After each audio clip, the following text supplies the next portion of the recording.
ಎಷ್ಟು ದಿವಸದಿಂದ ನೋವಿರೋದು? 15. 15 ದಿವಸದಿಂದನಾ? ಎಷ್ಟು ನೋವು ಬರೋದು? ಇಲ್ಲಿಂದ ಕಾಲ್ವರೆಗೂನಾ? ಮುಂದೆ ತಿರ್ಕೊ ನೋಡೋಣ. ಮುಂದೆ ಬಗ್ಗೆ ಎಷ್ಟಾಗುತ್ತೆ ಅಷ್ಟು? ಅಷ್ಟೇನಾ? ಹಿಂದೆ ಹೇಳ್ಬೇಕು, ಅಲ್ಲಿವರೆಗೂ ಹೋಗ್ಬೇಕು. ಹೋಗಿ ನಡ್ಕೊಂಬ ಬಾ.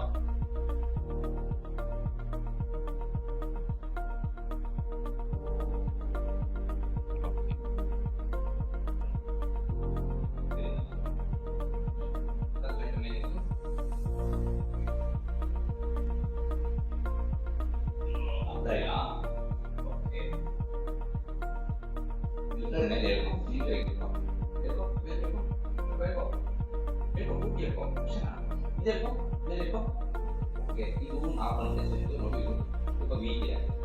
ಮೇಲೆ ಚೆನ್ನಾಗಿರ್ಕೊ, ಮೇಲೆ ಬರ್ತಾ ಇದೆ, ಚೆನ್ನಾಗಿರ್ಕೊ, ಮೇಲೆ ಬರ್ತಾ ಇದೆ.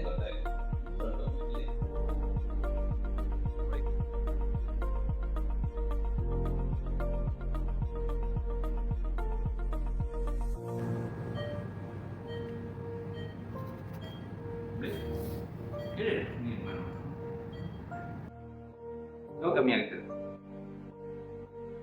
ಆರಾಮಿದ್ಯಾ?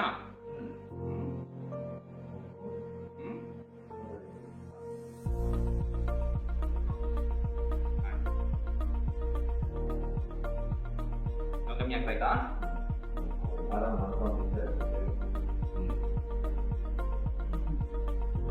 ನೋವೇನಿಲ್ಲ? ಕಾಲ ಮೇಲೆ ಇತ್ತು. ಬಟ್ ಇಲ್ಲಿ ನೋವಿತ್ತಲ್ಲ? ಆರಾಮಾಗಿದ್ಯಾ? ನೋಡು, ಇಲ್ಲಿವರೆಗೂ ಬರ್ತಾ ಇರಲಿಲ್ಲ. ನಮಸ್ಕಾರ, ನನ್ನ ಹೆಸರು ನಾಗರಾಜ್ ಅಂತ. ನಾನು ಗೌರಿಬಿದನೂರು ಪಕ್ಕ ಕಾಚಮಚ್ಚನಹಳ್ಳಿಯಿಂದ ಬಂದಿದ್ದೀನಿ. ನನಗೆ ಇದು ತುಂಬ ಪೇನ್ ಇತ್ತು, ಸಿಕ್ಕಾಪಟ್ಟೆ ಓವರ್ ಪೇನು. ನಡೆದಾಡೋಕ್ಕೂ ಆಗ್ತಿರ್ಲಿಲ್ಲ, ಕುತ್ಕೊಂಬೋಕ್ಕೂ ಆಗ್ತಿರ್ಲಿಲ್ಲ, ನೈಟೆಲ್ಲ ನಿದ್ದೆ ಬರ್ತಿರ್ಲಿಲ್ಲ. ಸಿಕ್ಕಾಪಟ್ಟೆ ಓವರ್ ಪೇಯ್ನ್ ಬರೋದು, ಸೊಳಕು ಬರೋದು, ಈ ಥರ ಇದೆಲ್ಲನೂ. ಒಂದು 1 ಮಂತ್ 2 ಮಂತ್ಸಿಂದನೂ ಇಲ್ಲಿ ಸೋಮೇಶ್ವರ ಹಾಸ್ಪಿಟ್ಲು ವಿರೂಪಾಕ್ಷ ಅವ್ರ ಹತ್ರಕ್ಕೆ ಬಂದಿದ್ದಕ್ಕೆ ಅವರು ಎಕ್ಸ್ರೇ ಎಲ್ಲರೂ ಮಾಡಿ, ತಿರ್ಗಿ ಆಮೇಲೆ MRI ಸ್ಕ್ಯಾನಿಂಗ್ ಎಲ್ಲ ಮಾಡಿಸಿ ಆಗ ಟ್ರೀಟ್ಮೆಂಟ್ ಸ್ಟಾರ್ಟ್ ಮಾಡಿದ್ರು. ಈಗ 2 ತಿಂಗಳಿಂದ ಫುಲ್ಲು ನೋವು ಎಲ್ಲ ಕಮ್ಮಿ ಆಗಿದೆ. 90% ನೋವೆಲ್ಲ ಕಮ್ಮಿ ಆಗಿದೆ. ಆರಾಮಾಗಿ ಈಗ ನಾನು ಕೆಲಸ ಎಲ್ಲ ಮಾಡಿಕೊಂಡು ಆರಾಮಾಗಿ ಚೆನ್ನಾಗಿ ಓಡಾಡಿಕೊಂಡು ಚೆನ್ನಾಗಿದ್ದೀನಿ.